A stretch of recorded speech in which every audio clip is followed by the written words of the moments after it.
What's happening, family? Dr. Joe here. Hope each of you are well and blessed. You see what we're talking about today? We're talking about loose skin. Now, let me go ahead and jump right into it. Being in this lane of working with people, thousands of people at this point in time, over the last 10 years, folks will come through the process, either the 40-day turn up and or the Journey 3.0 Plus process, which for context is about, if you come through the 40-day turn up, you're talking about 6 weeks, total of 10 when you include pre-work and then Journey 3.0. So if you come through both sessions, you're talking about people who've been literally in the process for about 6 months. And most times I'll get messages or email communications, etc., of people saying, hey, I've got all this loose skin. What do I do? And there are many of you who are watching this. Perhaps you've come through the process or you haven't. Maybe you've lost weight on your own. Maybe you've done other programs or what have you. I don't know.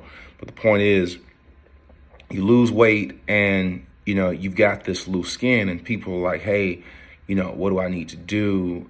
What's going on?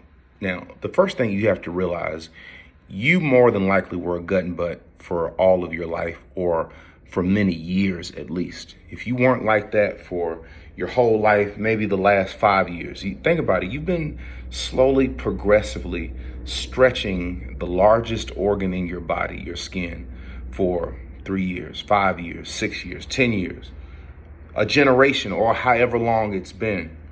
And only within the last 2, 3, 6 months, however long you've lost the weight, your skin is having to adapt to that, for lack of better words, deflation. So you got to keep that in mind. So now the thing about it is, number one, what most people think is loose skin is really fat. It's still a lot of fat that is just not as extended. Your stomach, your internal organs are not extending and pushing and creating the pressure to where it's, filling up all of the space that was once there. But now that you've lost some visceral fat, your internal organs have adjusted, shifted, you've made adjustments. Yeah, you're losing body fat, but a lot of that is water.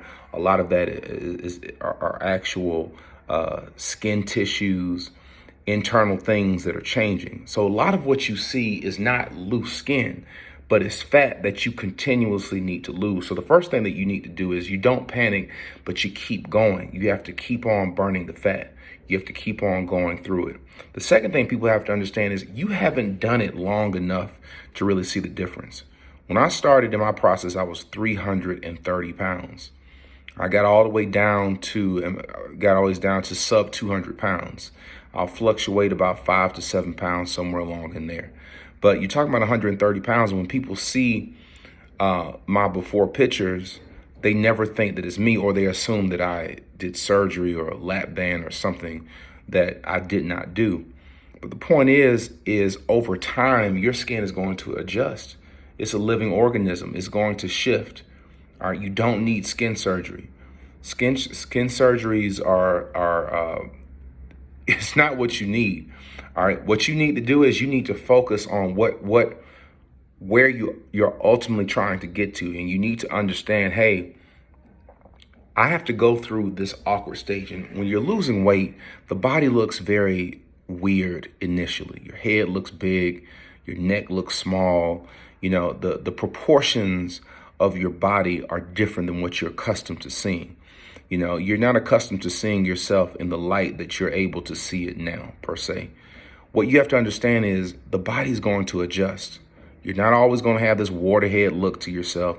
You're always not going to have, ladies, when your breasts start to go down, they'll flatten at the top, it'll look awkward. The shaping, it just looks different. Don't allow those awkward stages to be the genesis of your sabotage. You keep going through. The reason being is because in time, your body's going to adjust. Your head is not going to always look like that. Your proportions are going to readjust. Let me tell you something. If there are things that you have genetically, if you were larger and you had a large behind, or you were shapely, or you had nice breast or you had a nice physique or whatever it is that you liked about yourself. Those are genetics. If you were like that when you were a gut and butt, guess what? When you lose weight, it's not going anywhere. Those genes are still going to be there. Those proportions are still going to be there, but you have to get through that awkward stage and trust the process and keep burning the body fat. That's the most important thing about losing weight, is you have to regain healthy metabolic function. All right. You have to sustain that. You have to be healthy metabolically. So that means if you have diabetes, you have to reverse it. If you're pre-diabetic, you have to reverse it. You cannot live a long, healthy life with diabetes. It's not going to happen. You can't live a long, healthy life when you have metabolic disruptions, i.e. pre-diabetes. You have to reverse it, and it has to be natural.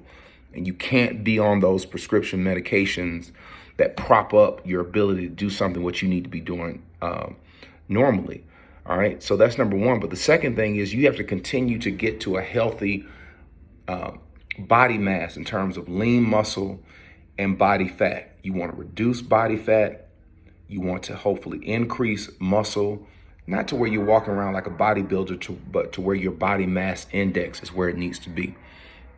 Last thing I want to say about this is people who need skin surgery are not the vast majority of people who are watching this. 99% of you who are losing weight or who need to lose weight will never need skin surgery. The skin surgeries most times are the individuals that you see who are morbidly obese. The people who are 600, 700, 800 pounds and they've lost, 200, 300, 400 pounds in some situations. Those are the individuals who have extended their skin to the point to where they may need certain type of cosmetic surgery to where the skin is just too loose. But 99.9% of you guys who are watching this, all right, the skin that you have is mostly fat. You haven't been doing it long enough, and you just need to stay in the race and keep working on obtaining optimal health. All right, now, will weightlifting and resistance training help? Yes, it will help. But it's not anything per se that is going that as I was losing my weight, I was doing both at the same time. But it's nothing you per se necessarily have to do. What you want to do is you want to reclaim your overall health. That means that I'm living my life to where I don't need any prescription drugs. 2, I'm working on a healthy body mass index. 3, I'm trying to implement good lifestyle habits that I continue for the rest of my life. When you do that, the skin is going to take care of itself, but you have to give it time. It may take you 6 months, 9 months, a year for things to tighten up like you would like them to be. Doesn't mean you're going to look like you're fresh off of a operating table with a plastic surgeon. But what it means is what you see as not being attractive will improve over time. I hope this helps you, and I hope each of you are doing well. And we look forward to speaking to you soon. Peace.